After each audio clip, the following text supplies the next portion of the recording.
Well, great. Thank you so much. We're really excited to be presenting this tonight. This, I think, is a very timely topic in light of what's going on in the financial markets. And so I'm joined tonight by two individuals on our investment management team. To my right is Lee Kalishu. Lee is our Deputy Chief Investment Officer with the firm. And on my left is Francis Chu. Francis is a managing director. Both have extensive experience managing large portfolios of alternative investments, and we thought we'd just dig in and talk about what those are and and just how they might apply to you. So, with that, we'll just kind of move on through the presentation and talk a little bit about what we're trying to get accomplished tonight. So really, as far as what are the course objectives is first is to gain a comprehensive understanding of alternatives. What are they? We're going to learn how alternatives can complement a stock and bond portfolio, understand the features of a well-designed alternatives portfolio, and recognize why alternatives are so important in today's markets. So, with that, we'll move on, and I think that we're ready for our first poll question. If you don't mind answering this for us, this really kind of helps us because it kind of gives us a level of what involvement you have with alternatives at this point in time, and it'll help us to direct our comments. So, the first question is really, are you currently invested in alternatives?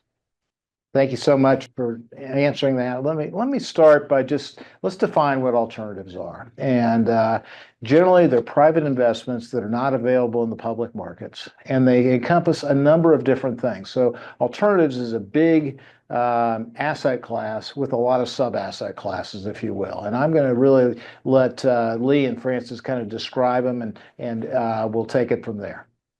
Great. Thanks, Matt. So I think some people are aware of some of the classic sub-asset classes of alternatives, like real estate, private real estate, and private equity. But then there's also things like private credit, where you can give loans to private corporations at pretty high interest rates. And then there's a sub-asset class called structured credit. And it sounds complicated, but it's pretty simple. It's just pools of loans where you're getting income from those pools. And there's things like residential mortgage-backed securities. There's also commercial mortgages, and there's other pools of loans that are car loans or equipment loans or credit card loans. And those are pretty different than other public investments. Right. And Francis, in a former life, you managed a hedge fund. So why don't you tell us a little bit about what a hedge fund is and what they do, and then maybe talk about special opportunities that we see out there. Well, absolutely. So hedge fund could also be a number of different things.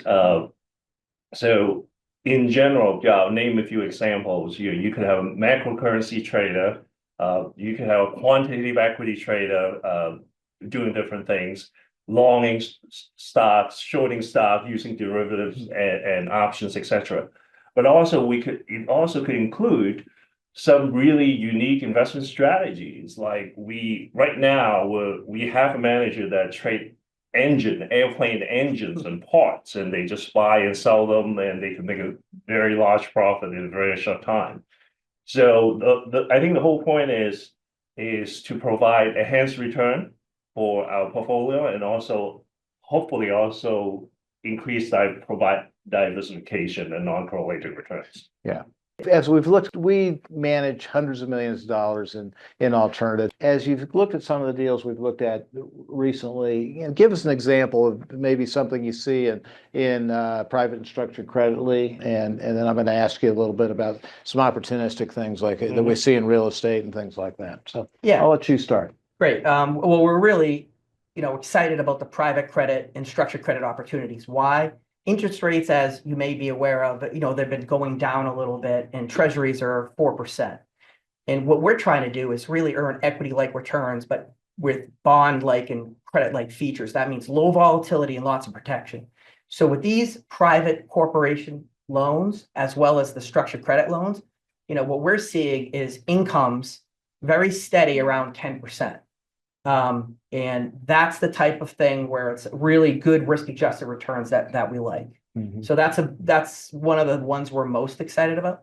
I'll go into one more, which is real estate, because a lot of people think equity real estate is really risky, and they think office and all the problems with work from home. but there's so much more to real estate than just office. Mhm. And, you know, some of the things we're interested in could be, say, luxury hotels. Well, and it's not just buying the hotels, but maybe loaning money against that. Mhm. And you can get really, you know, great loans, great income, say 12 to 14% from some of this luxury hotels with a 70% loan to value. What that means is the equity has to go down at least 30% for you to even be hit at all as a bondholder. So it's these type of things that we're finding that are pretty exciting. Yeah, and you've got to search them out. I mean, it's something you have to source and really, and we'll talk about underwriting them later. How about you? Give us an idea of a couple of things that you see that has been exciting lately. Yeah, so definitely it's an interesting time. We're seeing a lot of unique and different opportunities. So it's almost like kids in the candy store. But anyway, I'll pick a few things. So we have identified some strategies that would be able to benefit from an increase in equity market volatility. Mhm. So we think it's timely because right now equity market seems to be expensive, and we have seen a lot of volatility since the election. So one of the strategies that we're looking at is called convertible arbitrage. I'm not going to explain what it is, but this strategy was positive during the dot-com bubble back in early 2000. It was, if you recall, the equity market was down 3 years in a row, and this strategy made money 3 years in a row. So we think there might be some similarities, resemblance of back then the dot-com bubble to what's happening now with the technology stocks valuation. So we think it's very interesting. Mm. Also, another strategy, we're looking at biotech hedge fund, because the biotech space is in a pretty large drawdown since November. Mhm. Because people was concerned about the new administration, RFK Jr. is going to do something to vaccine company. So it's under a pretty large drawdown. So we're seeing some interesting opportunity, very good company on sale because of political noise. So those are some of the interesting opportunity we're looking at right now. Yeah. Mhm. Yeah. Okay. Well, let's move on. What happens is the main determinant of your return that you're going to get in any financial market is the asset allocation. And we've got on the right hand side of this graphic that you see there is just a number of different asset classes, and in there the ones that are more in the taupe tones, if you will, are alternatives. And the idea is that as you know how you assemble this portfolio of assets, you're really trying to buy the future returns of basically any investment that you make. And what this is saying, hey, these are part of a normal asset allocation strategy. Now, with that, what that also means is that returns they change as the economy changes, as valuations change, as opportunities change. So when you look at an alternative strategy, you've got to think of all those, and we'll talk about a well-designed portfolio at some point a little bit later in the presentation. But the main thing is to understand these are another stream of return that you can build into your portfolio. Generally, a couple things about it that I think are really good are, number one, you can get generally a higher return oftentimes than you can get in the public markets. But the second part of it, which is also is that they're very low correlations, meaning if stocks go up, they don't necessarily go up with them or down with them. They're different assets, and they basically, when you put them all together, and we'll talk about this in a minute, I'm going to ask you guys to address this, is what does it do to a portfolio? So let's move to the next slide. And before I do that, I want to talk about this. So what you've got here is just two different portfolios, and I'm going to let Lee you talk about it, but let me just set you up here. What you've got on the left-hand side is the S&P 500. This is a long-term view of the S&P 500, and it is a kind of a proxy for stocks. And you can see, and this particular calculation or this particular graph shows it net of inflation. After inflation, what happens? And on the right is something that a lot of people have, which is a 60-40 portfolio. This too is net of inflation. And and the reason we're showing you this is because these things don't always go up. And I'll let you talk a little bit about that. But basically, what happens is there are many decades where you need to find another spot, and this is where alternatives can come in. So a lot of times people think I can just buy and hold stocks, and in my lifetime or in my kind of investment time frame, I'm going to be okay. But the problem is over the last 100 years, there's been 3 different time frames of over 12 plus years where investors have lost purchasing power. They've lost money versus inflation. So at the end of those 12 plus years, and there's one where there's 29 years, you have absolutely not accomplished your goal. You've lost purchasing power. And actually over the 100 years, half the time, if you add up all those years, they have lost money. They've lost purchasing power. Yeah. And that's terrible. And then they say, well, I'm gonna do better than that because I'm gonna add bonds to the portfolio. I'm gonna add some stability, and they're uncorrelated, things like that.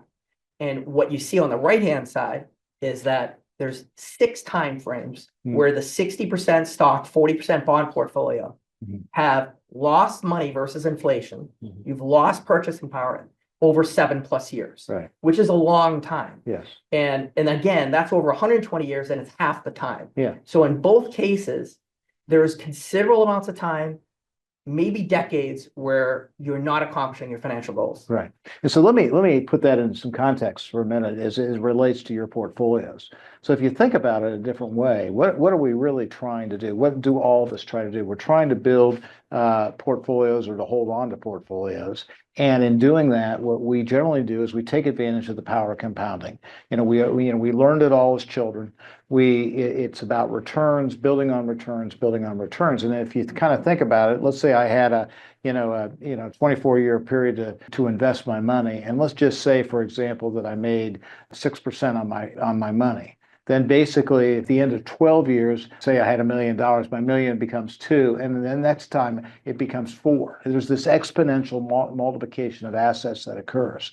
Now, the issue that you run into is what happens when I just burn, which is what this shows, some lengthy period of time. It's the 12-year period, that happened between 2000 and 2013. And what happens is all of a sudden I make 0 for that time frame. What that does is it kind of blows the compounding, because all of a sudden I start with $1 million, I go through one heck of a roller coaster ride, and at the end of 12, 13 years, I still got $1 million. And if I was counting on that to compound once during that period of time and had me at 2, I'm still at 1. And then if I get the next return and it's similar, I'm only at 2 million when I was trying to be at 4.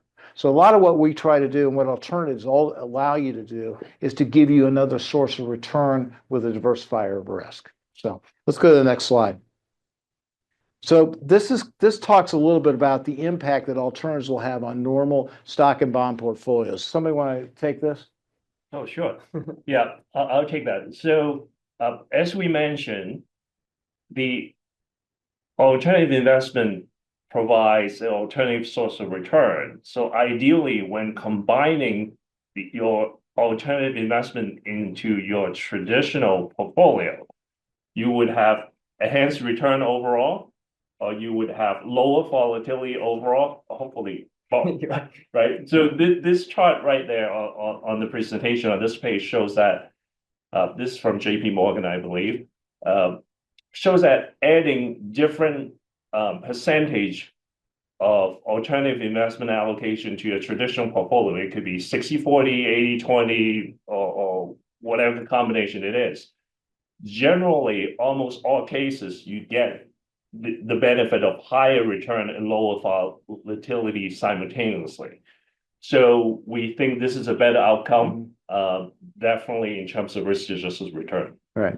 So here, for example, this chart goes from 1989 to 2022, and it just shows typically what happens. And what you see is the bottom axis is basically volatility, and the side axis on the left is the left axis is return. And what you see as you look at that real close is that if you take any one of those portfolios, they tend to go up and to the left. So they generally have a tremendous impact, getting you more return and generally reducing your volatility, which is a really important measure of risk. So when we work with clients, what we find is that if they're involved in alternatives, They really have what I call, I would kind of describe as a collection of ideas. It's kind of like, and how do they come? And unless I'm really working with a top-notch investment firm, what you generally get is people coming in with ideas. Hey, I've got this apartment building over here. Do you want to be part of that? And we're going to give you a return of X, or we're going to participate in the equity of Y. And I call it just a loose collection of investment ideas, not a really well-designed, well-managed portfolio. So one of the things we talked about is, how do you build one of those? What does that look like? And so if we move on to the next slide, I can kind of give you an idea. What do we want these portfolios to do? So the first thing we want them to do is we want to look at the macroeconomic backdrop, and we want to look at it and say, what's timely today? In fact, what's timely today, and to the best of we can tell, based on some of the analysis that we end up doing, what does that look like over the next 3 to 5 years? And are these investments that are hot today but are going to probably fade as we look at different economic and scenarios, or are these things that we think will be solid throughout? And so you've got to start with that, and you want to put that into your collection. If we invest money to make a positive return, we don't invest just to diversify, and so we want to make sure that things going into our portfolio look like we're going to get that. The second thing is, as you look at it, you want to be able to try to adjust. And as you build into the things you build into your portfolio, can you make adjustments along the way? So if we get a change in macroeconomic picture, a change in environment, how do we make those adjustments? The last thing, and Francis, you've talked about a lot about this, is how do all these ideas fit together into a comprehensive portfolio? In other words, they all should have a very specific purpose. Some may be to provide income. Others may be looking at it saying, we want this to be a capital gain. And I'm just going to let you talk for just a second about how you purposefully put things together when you put a portfolio together. Yeah, absolutely. Yeah. I think diversification is extremely important. So there are many levels of diversification. We want to have a number of managers, enough managers for diversification, also for risk factors and strategies. So the whole point is we want to have a portfolio together to have a steady return with very low correlation to the traditional market, and also we want the return to be not correlated to each other within the alternative investment portfolio, so we can achieve a very good superior risk-adjusted return. Talk a little bit, and I think probably one of the key and most important things, and I'm going to let you go to the next slide, but before that, we'll talk, well, you've already talked about risk mitigation, so I think we can move on. But about, one of the most important things that with the success of a portfolio are what I'll call the managers you're able to hire, how I can source the investments. And the goal is of course, obviously, to be with the best, not the worst. So talk a little bit about the divergence of returns among alternative managers versus the divergence of returns for, say, active managers in public sectors. That's very interesting. So there is not, for public investment, so this is not alternative investment, right? So for public investment, traditional investment, there's really not a lot of value add from manager selection, because if S&P 500 ETF from Janus is going to produce the same performance versus the one from Fidelity. So the point, then there's no discretionary return between the managers and the funds. So the whole point is you want the cheapest one, right? That's the way you value add. But on the other hand, for alternative investment is very different. If you look at the chart, the top performing alternative investment manager would have a huge return dispersion versus the bottom performing alternative investment managers. So that's why manager sourcing and selection is extremely important for alternative investment. And that's what we have. We have a lot of expertise. Lee and I, we've been looking at different I don't even know how many managers we've looked at, but we've been doing this for over 20 years. Good. And so talk for a minute. It's a little different in evaluating an opportunity. it's different than evaluating the opportunity that you might see in the public markets. Mhm. Okay, there's a whole lot of different underwriting that goes to that, and that's we kind of capture that on the next slide, and so take a minute and just and I want take a minute, one of you, and yeah, I'll let you guys decide who, and just talk through this slide a little bit and all the analysis, if you will, that has to go into selecting, you know, a good manager, and because this is highly, you know, research is highly essential in this, and you know, because if you're not careful in a lot of cases, and there's different levels of due diligence that needs to be done, you could end up in a Bernie Madoff situation. Right. And so go ahead and who'd like to talk a little bit about that? I'll Let's take start. it. You can chime in. So this is a somewhat colorful and busy chart with a lot of boxes. The reason why is because it's a very complicated process. It's an extensive process. It's very, very intense. So it requires a lot of work. That's why there's so many words and boxes. I'll try to keep it simple, and I will, I promise you. So we look at you know, like when we identify a manager, we want to evaluate a number of different things. First of all, is the investment strategies. Does it make sense? Sometimes people's strategy doesn't make any sense, right? So if it makes sense, is it repeatable? Do they have a competitive edge? Is it repeatable going forward? Because it might not be, even though they might have done well, they might not continue to do well, right? Then also we have to do quantitative analysis. We have to analyze their track record to identify what are the risk factors, the drawdowns, volatility, et cetera, et cetera. In addition, we have to understand the investment process. There's a lot within the investment process. Sourcing of idea, portfolio management, research, risk management, all kind of very important pieces within the investment process. Then, not just about investments, we have to look at the manager's back office. Do they have the back office? Is it sufficient to support the investment process? Very important. Are they marking the book correctly, right? Also, we have to look at the legal aspect. What about the subscription documents? You know, they say anything unusual in there? Does the fund structure, is it appropriate for the investment strategies? And last but not the least, which is actually extremely important because this trumps everything else. Are we investing with the right people, honest, good people? You don't want to invest with a criminal or someone that is going to take your money away, right? So we might have to do background check, we have to do reference calls, etc. So all these things, it could take a long time. First of all, it's not easy to do because this is a private investment where it's not like you could go to Morningstar on the website and find out all these information.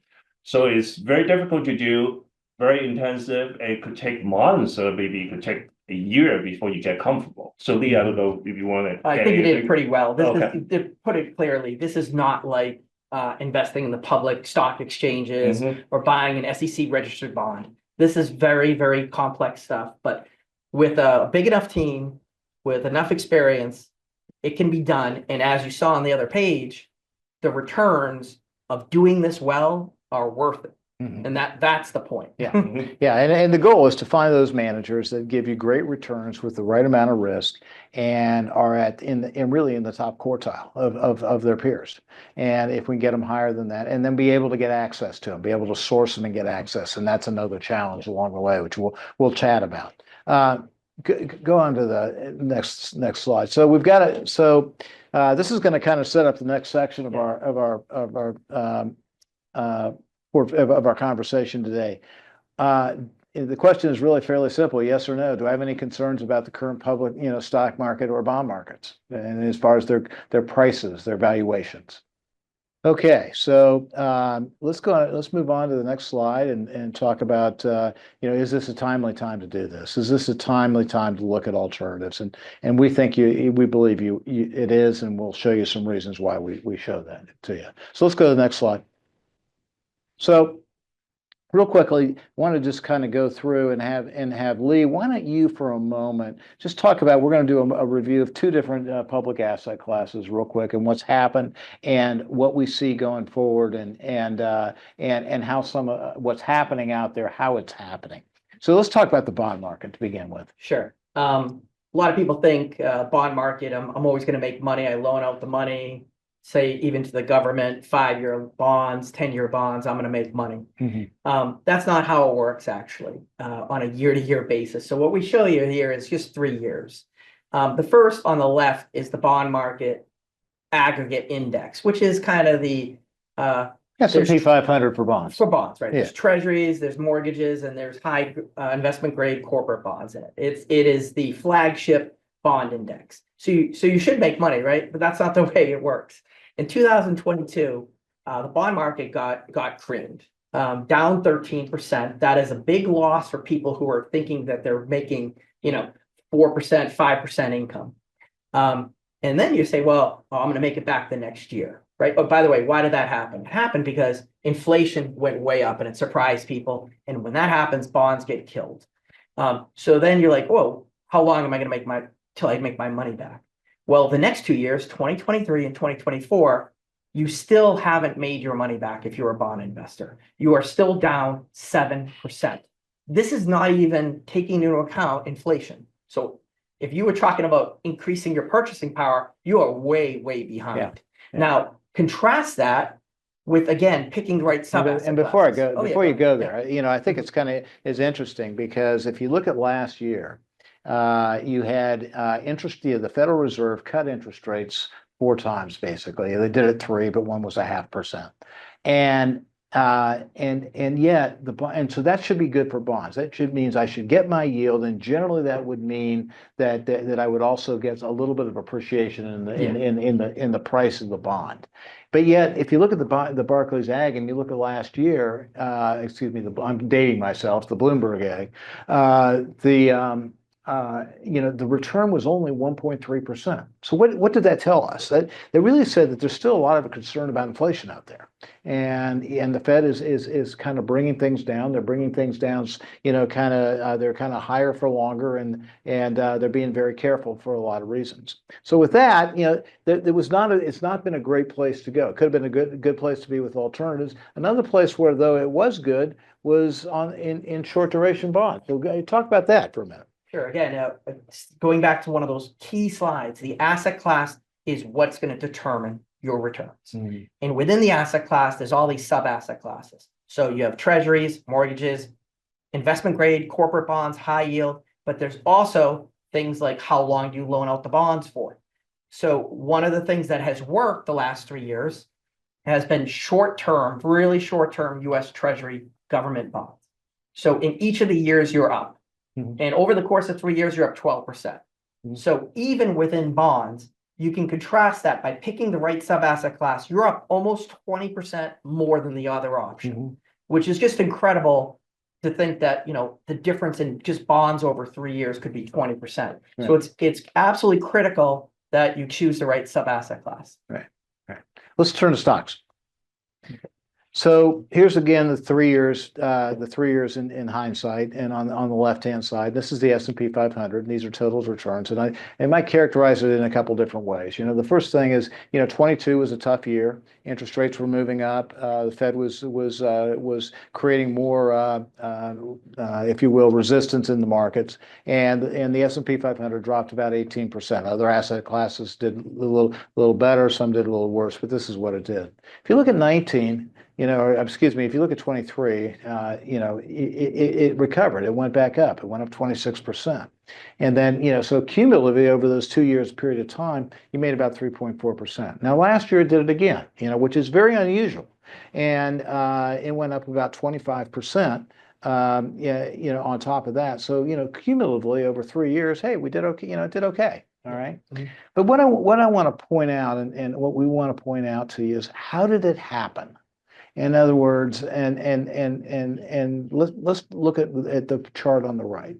So that's basically a 50% return over a 2-year period of time. One was recovery, one was advancing values. But at the end of the day, where did it come from? And when you buy stocks, you end up buying stock. You're buying stocks for basically the future earnings of companies. You're buying their future profits. So during that time, interestingly enough, profits only grew at 6.5% per year. And what happened, so virtually they are unchanged.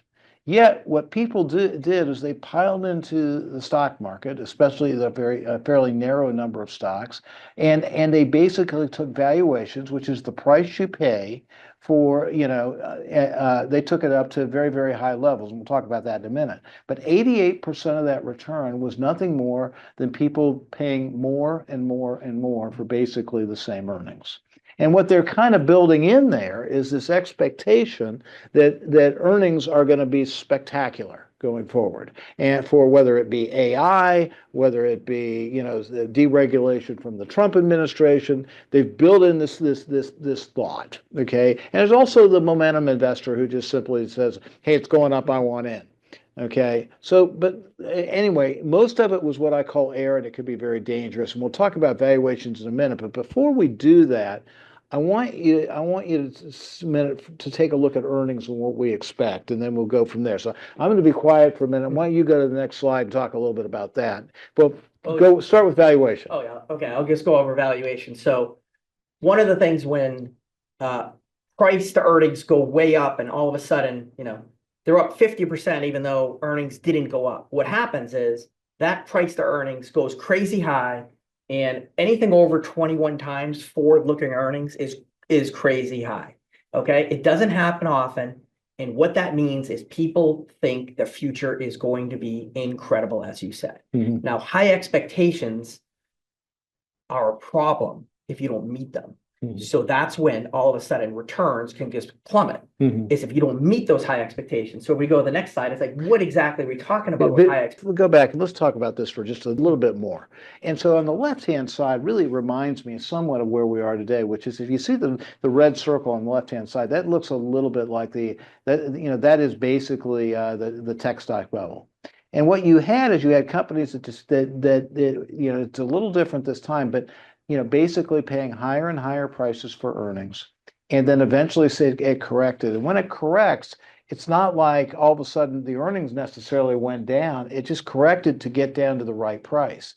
And it's a very dangerous market because it's not like the earnings went down and are going to come back up later out of a recession. You're just taking the air out of the bubble.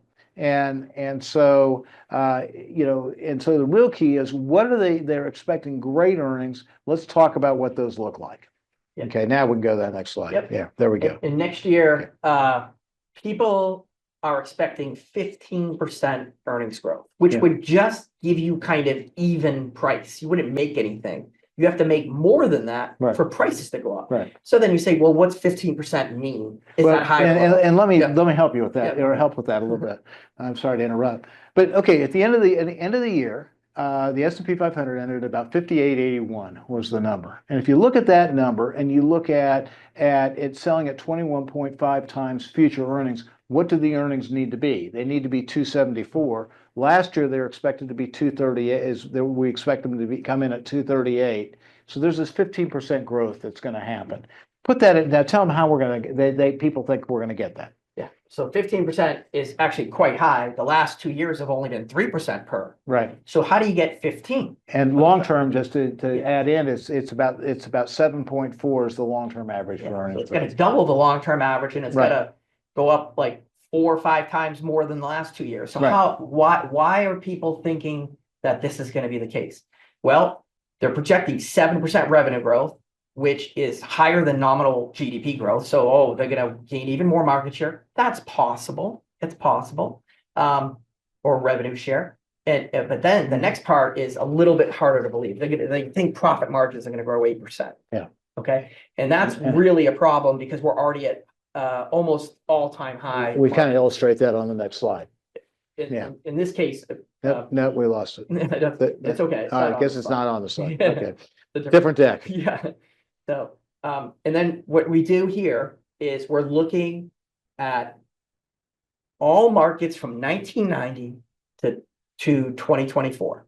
Okay, and what we say is, okay, if you just invest. 1 year, anything can happen, but over 5 years, you should do okay. And the average return is pretty good, 88.4%, and you make money 77% of the time. That's 8.4% per year for 5 years. That's good. So it's like, okay, this is a good thing. The problem is that when you trade above you have a starting valuation above 20 times. And remember, we showed you 21.5. Mhm. If you start off at those high valuations and you're paying a high price, a really, really high price for something, usually bad things happen. So over the course of the next 5 years, on average, you've lost money every year. Mhm. Okay, on a cumulative basis, Right. and you've lost money 74% of the time.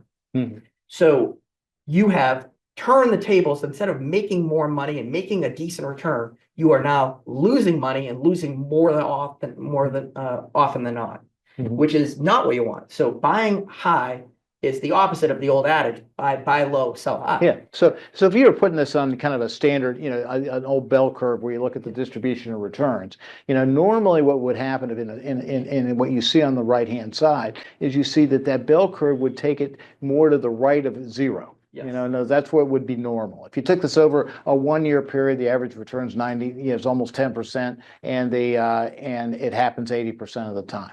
But when you get to these 5 year periods and you get to zero, where does this, all of a sudden the bell curve starts to skew very much to the left of zero, which means we've got negative returns.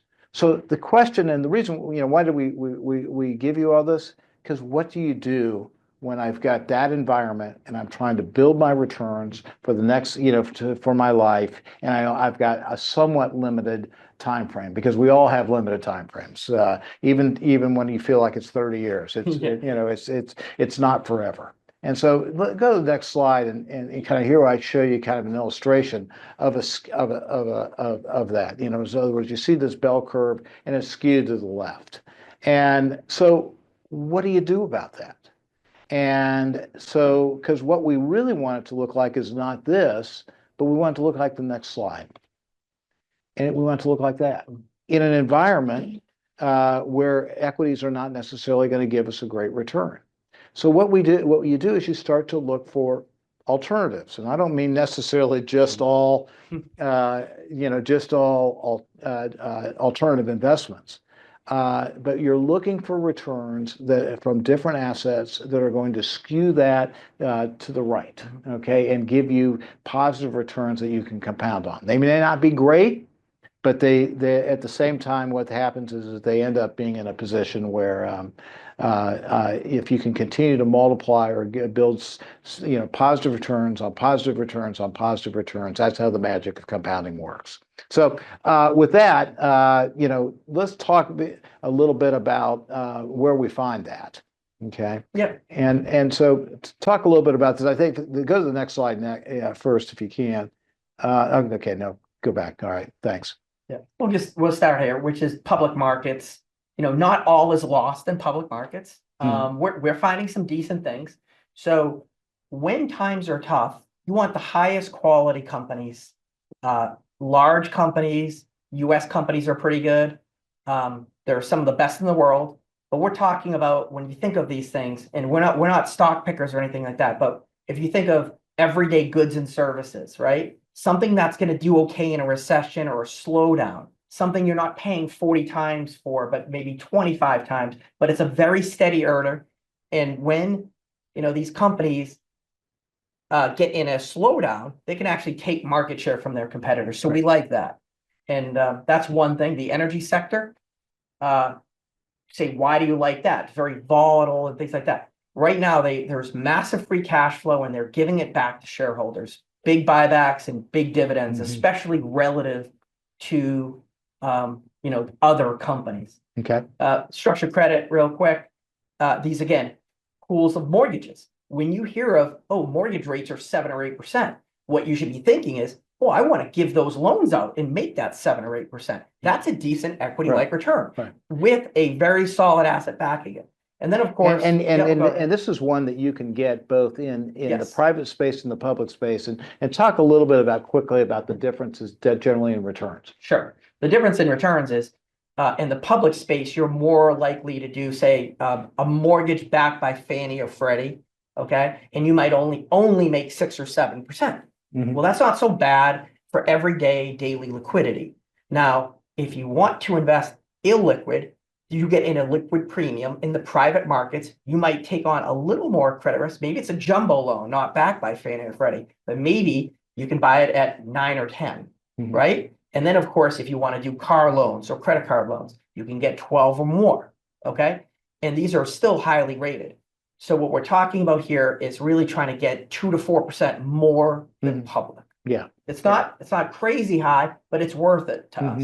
And with those, and for example, if you take private credit as an example, I mean, those are loans to generally medium-sized businesses. They're in the private market. Right now, those yields are around 11. But think about that. Those are very steady cash flows. They skew everything to that. To looking back on that prior graph, everything starts to move to the right. And so, what alternatives do is they give you this idea of being able to get these, start to get really solid absolute returns and get them and get those with a fairly low volatility right now. Now, going back to our other conversation, they're not all alternatives are good in this market. You've got to be very selective. So, it's really talking to your financial advisor, getting to the right people, getting to the right places, and also getting to the managers. Sourcing becomes very, very important. So with that, I think, what are our key takeaways tonight? Number one, that non-public assets provide a different source of return with different risk characteristics, and traditionally when you add them to a portfolio of stocks and bonds, they tend to give you a higher return with a little bit of lower risk. The overriding goal is to find a carefully orchestrated portfolio, not a collection. Everything needs to fit together. Manager access is key, and there's ways to do that. And and I think we had a question ahead of time on this, but we may be answer to. But to give you an idea, if you want to get to the very best of the best managers, and a lot of times you're dealing with minimums that are very, very large. And so there are ways to still get there. But to give you an example, some of the best credit managers, you may be looking at minimums where they say, bring your $10 million and you can be my smallest client. And so there's ways to get that done that you can do. And finally, just the valuations are very, very high. It means that it puts the odds against you. And when the odds are against you, you want to try and find another place where the odds become for you. And that's why you add alternatives into it. So we're going to do one more poll question, and then we'll go from there. So, question is: any plans to increase your exposure to alternatives? Looks like it's over 50% or yes. So to start, so with that, we've got the last webinar we have in our series is on retirement plans and how to build the right retirement plans, and so and that comes April 30th, and so but we very much enjoy. Thank you very much for listening. We're going to take some questions now. We'll see if there's any on the chat, and if not, we've got a couple that were given to us ahead of time. Anything on the chat there that we can see? Not seeing anything. Yeah, you said you had one that you were thinking of during the presentation. Yeah, let's see. There's a couple of them that. Who are alternatives appropriate for? I've started 25 years ago in this industry, and back then they were really only appropriate for big institutions, really sophisticated investors, really, really rich people who could afford large losses. The whole industry's changed. There's a lot more. I'll call it, and by the way, you used to have to be locked up 15 years. Nowadays, it's appropriate for families. It's appropriate for foundations, even smaller ones. And so things like that, the whole thing's changed. It's way more liquid. It's way more, I'll call it transparent in some respects. The fees are better. And so you really got to consult your financial advisor to see if it's appropriate for you. But I will tell you, back in the day, it was way harder and it was much less appropriate. Now, the whole access, the whole liquidity, the minimums that you can negotiate lower, all of this makes it probably way more appropriate than before. Yeah. And also, Lee, I would also add that alternative is good for someone who want like an all-weather portfolio. Yes. Because right. you're adding an alternative source that's gonna be providing hopefully additional return and also lower volatility. So you don't want to ride with the markets, you don't have Yeah. to. You know, this is very absolute return. You're trying to just compound those positive returns, and you're trying to add that diversification. So it's also just appropriate from a whole portfolio diversification. Yeah, and then I'll give you an example of that real quick. Is if you go back to the financing that we did for that hotel. Yeah. Okay. That particular deal had a situation where we had a 12% coupon, meaning every year we're going to get 12% return. That's just here it is. It's going to happen unless the thing goes under, and then we've got ourselves well protected there. And on top of that, there was a 2% kicker over as well if for a performance fee. So as an example, we're going to get all that we're not riding with the equity of that hotel. We don't want that. We want that, we want that steady return. Another question was, what's the appropriate percent? What would you put into a portfolio? Yeah, it's different. So for institutional investor, we have a lot of pension plan and especially they tend to have at least 20 to 50% in alternative. On the extreme basis, if you look at the Yale endowment, they have over 50%. But for individual investors, we think it's a good start to have 10 to 20% alternative in their portfolio. Right. But obviously, different individual would have different liquidity requirement and risk requirements. So it has to be customized according to the individual circumstance. Right. But let's go to that liquidity issue for a minute. And so talk a little bit about the vehicles that are out there right now that can create liquidity.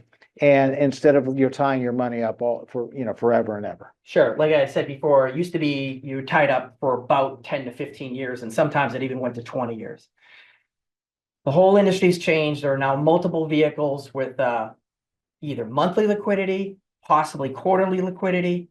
And so really you got to search, you got to know exactly what you're doing to tie up the your cash flow needs with the different vehicles. But there's so many more vehicles available. It's a very exciting time. And what you thought was, I tie up my money forever. That's not the case anymore. Yeah. So I want to add one thing. So illiquidity is not necessarily bad because a lot of alternative investment managers trying to take advantage of so-called pocketing the illiquidity premium. So the key is really to make sure that it's reasonable illiquidity. If it's a very liquid strategies, then they should not lock us up for 10 years. Right. But it has to be appropriate because the manager needs to match the asset and liability. Right. So we have a couple of questions here. Yeah, unfortunately, it looks like this user had to run before we got a chance to answer it. And honestly, you sort of already did answer it with one of the questions that you allocated. What they first said was, what would be a good start for like a new graduate? And then they asked like amount allocated on monthly basis, irrespective of income. And seems like you tapped on that a little bit. And then she followed up with, in your experience and historical data available, would alternatives alone allow for retirement at 60 and live off dividend on those investments? There's a lot of questions. Yeah. Let me start with this. So let's take the individual who's just starting out, is starting to build a portfolio, and he says, should I put some money into the alternatives? And I would say absolutely, especially now. But the key is to be able to get there. So let me explain what I mean by that. So a lot of the, depending on, one of the things that's out there right now is you can get funds that you can get access to with fairly low minimums. So for example, you might have an initial minimum of $25,000. They may allow for subsequent, additions at like $10,000, and so they become much more, if you will, accessible. The other thing is that, and I want to add this, and then we'll come back to the second part of that question, was well, what's the vehicle? So one of the things, you go, am I going to, that's great. We got all these things. We got 13 of these deals in my name, and they all happen to be in my personal name. And now do I have 13 K1s and a tax return that's 180 pages and thicker and all get out? There are funds out there right now that you can get with a 1099, no different than you would for a mutual fund, and it's in the private markets. So I mean, a lot has changed, and there are more and more of those coming, all the time. I forget what the second question It was. was about historical returns. Oh, And historically, returns have been great. Mhm. So, and forward looking is all we care about. And it's really all most people should care about. And we think forward looking is going to even be more exciting and better due to more options Mhm. for us, lower fees over time for the alternatives, Yeah. and the public markets are trading at such crazy highs that some people would possibly be disappointed in returns because they're just so used to people bidding up stocks and all this liquidity. Well, sometimes people forget that bad things happen in the stock markets, Right. and they forget that stocks have gone down 50% in the last twice in the last 25 years. Mhm. And for people that have not invested, like that younger person possibly, right, who's just starting out, they don't remember 2000, they don't remember 2008. These are very painful times, and alternatives did much, much better Right. in those times. Yeah. So really provides an important diversification and a source of positive returns. Do you know how the alternative investments, how do they impact the small business deduction limits for tax? Would that be something that you probably want to reach out to you person to discuss? I think it's like with the total adjusted aggregate investment income exceeding 50,000. Yeah. Well, it's going to depend on your individual tax situation more than anything, and so that would be something I would take up with my CPA. What are some of the things to watch out for? Well, there are a couple of things. We talk about complexity, so you need expertise. Obviously, we have that kind of expertise, but it's not everyone could just pick some alternative investment and try to be successful, right? So the complexity is for sure. Also, I think there's one of the cons has always been higher fees, right? So we have to look at it very intelligently. So the key is we should only pay fees on alpha, which is, I'm not going to explain what alpha is, but generally alpha is return that's not correlated to the traditional market, right? With a really simple way to explain. Mm-hmm. But then you should not pay for beta, which is the S&P 500, because you could get it for like 3 cents through an ETF. So it's very important to distinguish between only paying for alpha and not paying for beta. The last thing is also about whether the fee is reasonable, right? Some more complex strategy might be reasonable, but you don't want to pay commission. You don't want to pay like a very high management fee. Maybe it's more reasonable to pay an incentive fee, which scales with your performance. So if you make the manager makes more return, then the fee might be a little bit higher because it's scaled with the investment. So I think fee is a big issue. And the way we approach it is we try to get to the lowest fee as much as possible, but still, you don't want to buy the cheapest manager because sometimes they are not the high quality manager. Yeah, right.